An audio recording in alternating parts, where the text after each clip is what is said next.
जोहार। रीतिकाल से संबंधित जो इससे पहले का वीडियो लेक्चर था उसमें हमने रीतिकाल के नामकरण से संबंधित विषय पर चर्चा की थी। हमने वहाँ जाना था कि हिंदी साहित्य का उत्तर मध्यकाल जो है वो रीतिकाल है। तो इसलिए अभी हम उत्तर मध्यकाल को रीतिकाल क्यों कहा जाता है, इसका समय कब से कब तक है, इस पर हम अब ज़्यादा विचार नहीं करेंगे। तो रीतिकाल के बारे में ये बात ये भी हमें पता है कि इस पर संस्कृत काव्य शास्त्रीय परंपरा का गहरा असर था। संस्कृत काव्य शास्त्र में मुख्यतः 5 संप्रदाय थे, जिसमें से मुख्य 3 संप्रदायों का मुख्यतः रीतिकाल के अंतर्गत हमें उसके ही मतलब लक्षण और उदाहरण से संबंधित ग्रंथ ज़्यादा दिखाई पड़ते हैं। अलंकार, रस और ध्वनि, इन तीनों संप्रदायों से संबंधित लक्षण ग्रंथों का जो निरूपण है ये रीतिकाल में दिखाई पड़ता है। रीति और ध्वनि संप्रदाय की चर्चा रीतिकाल के अंतर्गत बिल्कुल नहीं दिखाई ही पड़ती है। रस के अंतर्गत जो है वो नायिका भेद और श्रृंगार रस से संबंधित ग्रंथ ज़्यादा लिखे गए रीतिकाल इन साहित्य में। संस्कृत में काव्यांगों का विश्लेषण करने वाले और कविता लिखने वाले ये दोनों बिल्कुल अलग अलग लोग होते थे, मतलब आचार्य अलग होते थे और कवि जो हैं वो अलग होते थे। रीतिकाल में ये खुद ही जो है काव्यांगों का विश्लेषण भी करते थे और उसके उदाहरणों की रचना भी साथ साथ करते थे।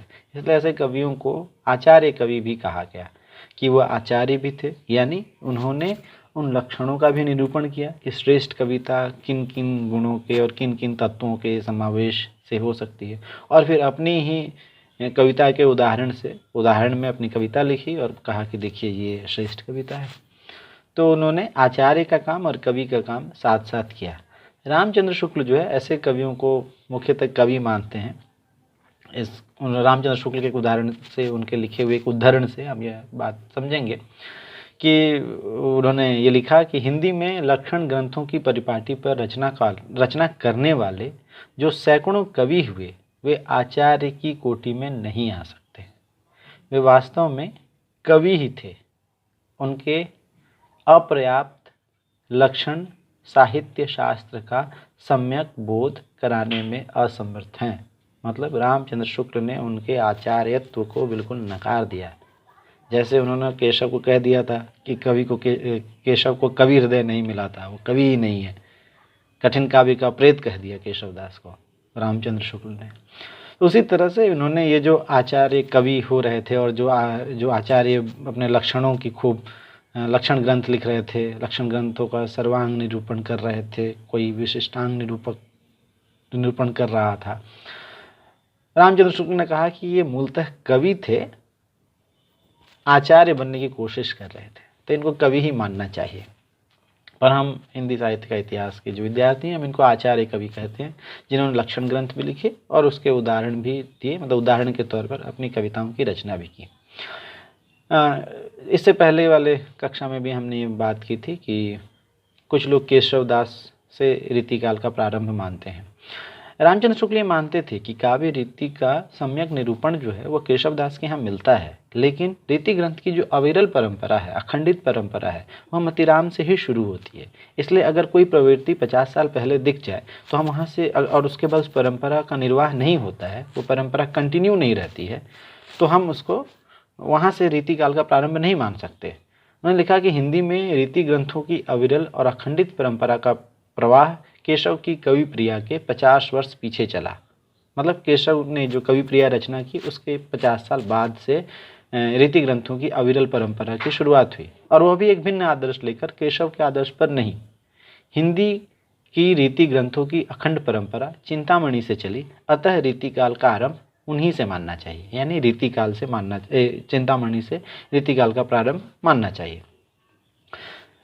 तो उसके बाद रीतिकाल के अंतर्गत जो काव्य धाराएं हैं, मतलब जो इस वीडियो लेक्चर में हम बात करेंगे कि रीतिकाल की प्रमुख काव्य धाराएं। तो रीतिकाल में 3 प्रमुख काव्य धाराएं हुई, या रीतिकाल के कवियों को 3 प्रमुख काव्य धाराओं के अंतर्गत वर्गीकृत किया गया। एक था रीतिबद्ध काव्य धारा, रीतिसिद्ध काव्य धारा और रीतिमुक्त काव्य धारा। रीतिबद्ध काव्य धारा वो है कि जिसके अंतर्गत कवियों ने लक्षण ग्रंथों की परिपाटी पर काव्यांगों का लक्षण व उदाहरण देते हुए रीति ग्रंथों की रचना की।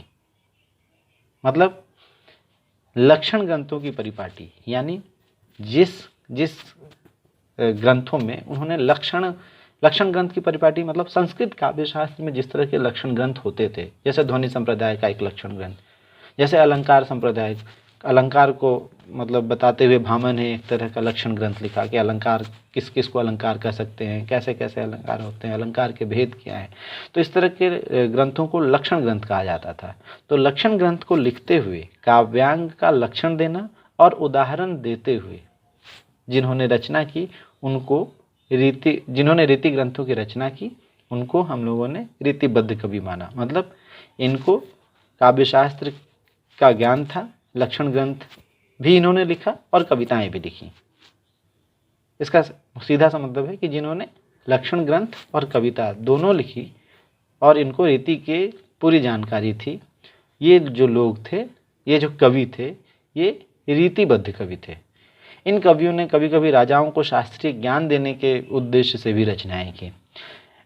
एक वर्ग इन कवियों का ऐसा भी था जिनका उद्देश्य जो था अपने काव्य शास्त्रीय ज्ञान का परिचय देना था। कवित्व के प्रति इनमें विशेष रुचि नहीं थी, ऐसा विद्वानों का मानना है। इन कवियों का लक्षण और उदाहरण दोनों पर समान अधिकार था। इन्होंने रस, छंद, अलंकार आदि जो काव्यांग, काव्य के अंग काव्यांग, ये जो शब्द मैं बार बार उच्चारण कर रहा हूँ वो है काव्यांग। आप जब रीतिकाल से संबंधित कोई भी किताब पढ़ेंगे तो वहाँ पर आपको खूब भी शब्द मिलेगा काव्यांग निरूपण। तो ये काव्य और अंग यानी काव्य का अंग, तो काव्य के अंग के लक्षण की व्याख्या भी स्वयं की और उसको समझाने हेतु उदाहरण भी खुद दिया। तो ये जो लोग थे ये रीतिबद्ध कवि थे। रीतिबद्ध कवि में दो तरह के कवि होते थे। एक होते थे सर्वांग निरूपक, जिसमें चिंतामणि, कुलपति, सुरति मिश्र, श्रीपति देव आदि जैसे कवि थे। इन्होंने काव्य के सभी अंगों जैसे काव्य लक्षण, काव्य हेतु, काव्य प्रयोजन, काव्य भेद, काव्य की आत्मा, शब्द शक्ति, काव्य गुण, काव्य के दोष, रीति, ध्वनि, अलंकार, ध्वनि, छंद आदि का निरूपण विवेचन अपने ग्रंथों में किया। यानी काव्य के सभी अंगों का विवेचन जिन लोगों ने अपने ग्रंथों में किया वो सर्वांग निरूपक कहलाए। और कुछ आचार्य ऐसे थे जो विशिष्टांग निरूपक थे, मतलब किसी एक विशिष्ट अंग का निरूपण अपने ग्रंथों में किया, जैसे मतिराम, भूषण, तोष, बेनी प्रवीण, पद्माकर। ये जो कवि थे इन्होंने किसी एक खास अंग का, किसी ने अलंकार के बारे में चर्चा की, किसी ने रीति के बारे में चर्चा की, किसी ने रस के बारे में चर्चा की। तो उन्होंने काव्य के किसी खास अंग पर जिन्होंने रचनाएं की, मतलब उसका लक्षण दिया और उसके आधार पर उदाहरण भी दिया, यानी कविता भी लिखी। ये थे रीतिबद्ध ही, पर रीतिबद्ध में दो तरह के रीतिबद्ध कवि हैं। रामचंद्र शुक्ल ने इनके महत्व को स्वीकार करते हुए लिखा कि इन रीति ग्रंथों के कर्ता भावुक, सहृदय और निपुण कवि थे। उनका उद्देश्य कविता करना था, न कि काव्यांगों का शास्त्रीय पद्धति पर निरूपण करना। उनके द्वारा बड़ा भारी कार्य यह हुआ कि रसों, विशेषकर श्रृंगार और रसों और अलंकारों के बहुत ही सरस और हृदयग्राही उदाहरण अत्यंत प्रचुर परिमाण में प्रस्तुत हुए। इस उदाहरण का मतलब यानी रामचंद्र शुक्ल ने जो लिखा है उसका अर्थ ये हुआ कि ये कवि जो ये जो रीति ग्रंथों के जो कर्ता थे, यानी ये जो आचार्य कवि थे, ये जो रीतिबद्ध कवि थे, ये इनका मुख्य उद्देश्य कविता करना था और ये कवि ही थे। तो लक्षण ग्रंथ तो ये अच्छा नहीं लिख पाए क्योंकि संस्कृत में ऑलरेडी इससे बेहतर लिखा हुआ था और वो सारी किताबें उपलब्ध थी, तो फिर इनके लक्षण ग्रंथ कोई क्यों पढ़े। इसलिए रामचंद्र शुक्ल ने कहा कि ये सहृदय थे, भावुक थे, निपुण कवि थे, इसलिए आचार्य नहीं थे ये। तो इनसे एक जो बड़ा काम हुआ वो यही हुआ कि रस और अलंकारों के बहुत सारे मतलब कि अच्छे उदाहरण या उससे संबंधित अच्छी कविताएं हमें मिल गईं। दूसरा जो काव्य धारा है वो है रीति सिद्ध काव्य धारा। रीति सिद्ध कवियों में उस वर्ग के कवि आते हैं जिन्होंने यद्यपि किसी रीति ग्रंथों की रचना तो नहीं की, बावजूद इसके उन्हें रीति की पूरी जानकारी थी। अर्थात इन्हें रीति की जानकारी थी, यानी काव्य संस्कृत काव्य शास्त्र के बारे में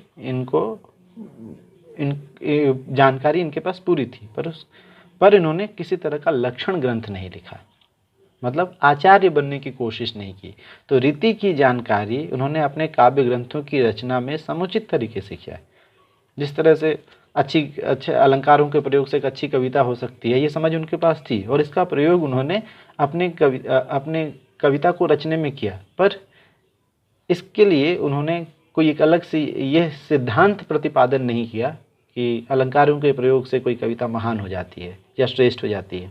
तो उन्होंने आचार्य वाला पक्ष छोड़ दिया, सिर्फ कवि वाला पक्ष ही पर ही ध्यान केंद्रित किया। तो मानसिकता के स्तर पर रीतिबद्ध और रीति सिद्ध कवियों के बीच में किसी तरह का भेद नहीं है, पर काव्यांग निरूपण की तरफ इन्होंने ध्यान नहीं दिया। इस धारा के अंतर्गत जो कवि हैं वो बिहारी आते हैं। बिहारी ने किसी भी प्रकार के लक्षण ग्रंथों की रचना नहीं की, किंतु रीति की परिपाटी की सभी विशेषताएं उनके बिहारी सतसई में दिखाई पड़ती है। बिहारी की रचना है बिहारी सतसई, जो उनके दोहों का संकलन है, जिसके बारे में ये प्रचलित कहावत है कि सतसैया के दोहरे जो नावक के तीर, देखन में छोटन लागे घाव करे गंभीर। कहा गया कि बिहारी एक ऐसे कवि थे जो गागर में सागर भरने की काबिलियत रखते थे। तो बिहारी जो थे वो रीति सिद्ध कवि थे, रीतिबद्ध नहीं। रीति से बद्ध होने का मतलब था कि जिन्होंने लक्षण ग्रंथों की भी रचना की, और रीति सिद्ध का मतलब है कि वो रीति में सिद्ध हो गए थे, जैसे कहते हैं सिद्ध पुरुष।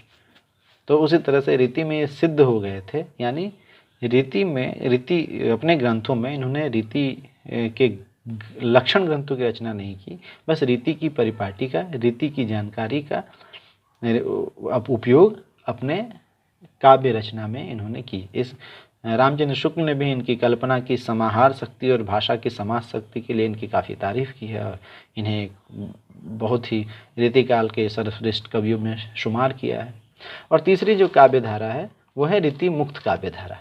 नाम से ही पता चल रहा है कि जो रीति से मुक्त थे, जो रीति का पालन नहीं कर रहे थे, यानी वो विशिष्ट रीति या विशिष्ट शैली जो रीति काल के दूसरे कवि कर रहे थे, जिसका पालन काव्य शास्त्रीय जो नॉलेज है, जानकारी है, ज्ञान जो है, जिसका उपयोग जो दूसरे कवि कर रहे थे, ये नहीं कर रहे थे।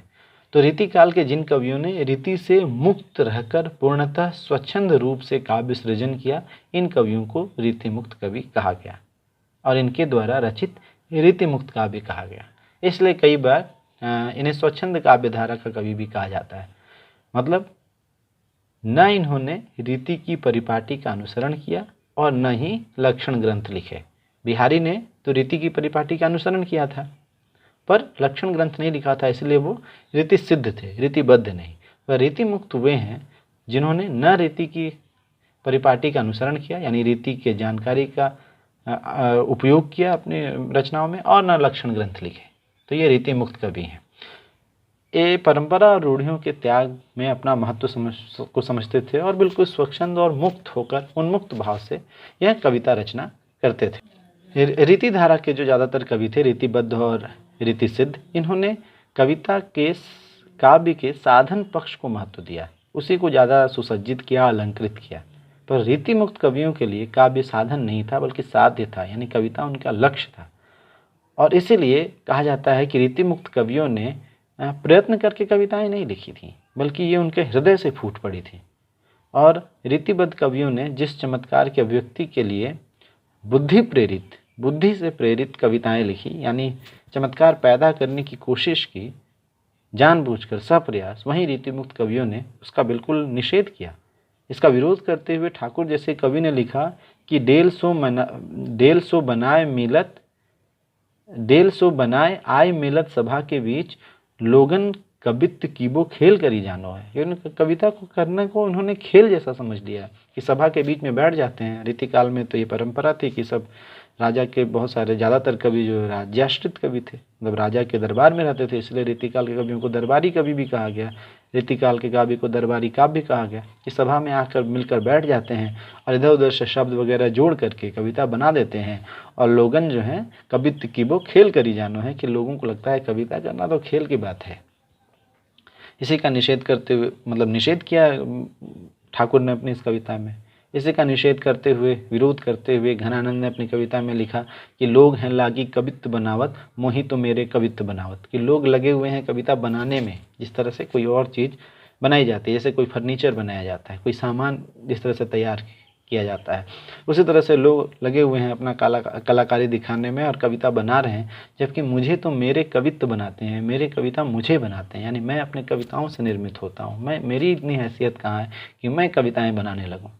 तो रीतिमुक्त कवियों ने प्रेम को, निस्वार्थ प्रेम को और शर्तहीन प्रेम को अपनी कविताओं का आधार बनाया, और इसीलिए रामचंद्र शुक्ल ने उन्हें प्रेम की पीर का कवि कहा। तो हम ये देखते हैं कि रीतिकाल के अंतर्गत 3 प्रमुख धाराएं थी: रीतिबद्ध, रीतिसिद्ध और रीतिमुक्त। धन्यवाद।